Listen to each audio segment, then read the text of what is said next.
गाजियाबाद से। राधे राधे। राधे राधे महाराज जी। महाराज जी, परीक्षा में कुछ असफलताओं के बाद मन व्यथित रहता है। एक तरफ लगता है कि मैं कहीं अपने साथियों से पीछे छूटता जा रहा हूँ, दूसरी तरफ लगता है अगर सफल नहीं हुआ तो मेरा क्या होगा। महाराज जी, ऐसे में महाराज जी मेरा मार्गदर्शन करें। हाँ बिल्कुल, ये नई अवस्था में ये सोच तो होती है। अगर बच्चा हम एकाग्रता पूर्वक अपने पाठ को, तो हमें लगता है कि फेल कैसे हम हो गए। आपके ग्रंथ इतने बड़े बड़े नहीं, हमारे ग्रंथ इतने मोटे मोटे हैं। स्वाध्याय हर चीज का 10 साल पहले पढ़ा होगा, अगर वो बात पूछोगे तो अभी 10 मिनट में पूरी उसकी व्याख्या करके बता देंगे। अगर आप प्रयासरत हो, प्रयत्नरत हो, तो अपने विषय में असफल कैसे हो जाते हो।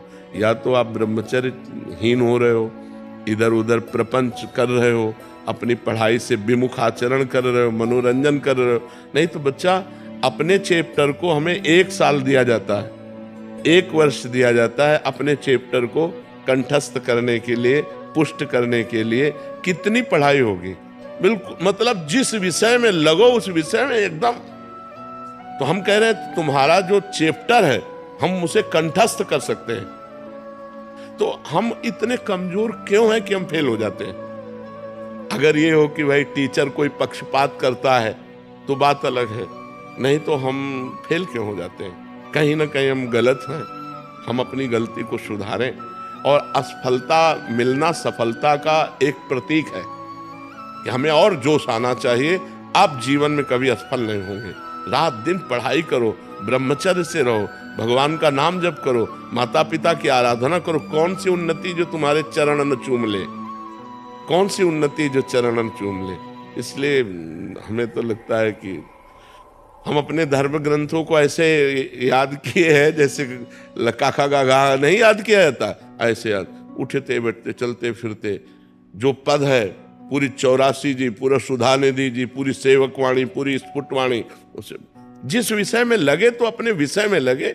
जिस विषय में लगे तो एकदम लगे। तो आप फेल कैसे हो गए। अपने विषय का ज्ञान आपको क्यों नहीं है। ऐसा तो कोई चैप्टर प्रश्न दिया नहीं जाता जो क्लास का ना हो। मान लो आप 12वीं में हैं तो 12वीं के क्लास के अंतर्गत ही आपको दिया जाएगा। ऐसा नहीं है कि आपको आगे का दिया जाए।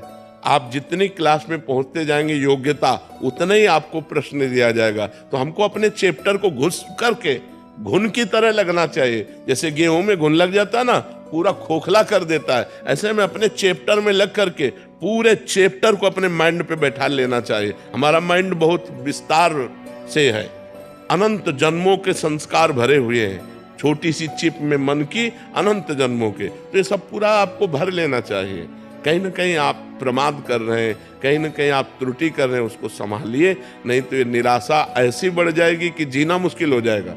बच्चे, अभी बच्चे हैं ना, अब जैसे देखा कि जैसे इन्होंने कहा हमारे दोस्त सफल हो रहे हैं, तो दोस्तों के सामने नीचा, घर परिवार में जाने पर कि यार हमने यार इतने रुपए लगाए और तुम फेल हो गए, यार ठीक नहीं है। अब वो अंदर से इतना घुट जाता है कि उसे एक रास्ता दिखाई देता है। ऐसे कोटा में बहुत से बच्चे जो करते हैं, उसका कारण है कि उनको एक रास्ता नजर आता है कि अब मित्रों में कैसे जाऊं और घर के परिवार वालों को कैसे मुंह दिखाऊं। हर जगह ये आता है कि फेल फेल फेल, तो इससे अच्छा है कि हम कर लेते। कोई रास्ता थोड़ी है। आप भूत प्रेत बनोगे, फिर नाना प्रकार के और दुख भोगोगे।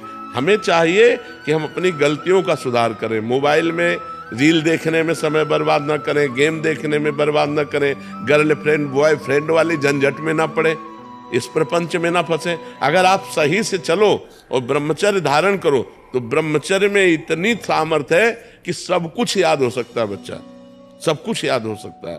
तो आप निराश मत हो, संयम में चलो और आगे उन्नति को प्राप्त हो। ऐसा नहीं कि बराबर अवनति हार ही हाथ लगेगी, ऐसा नहीं है। आप प्रयासरत रहो। ठीक है।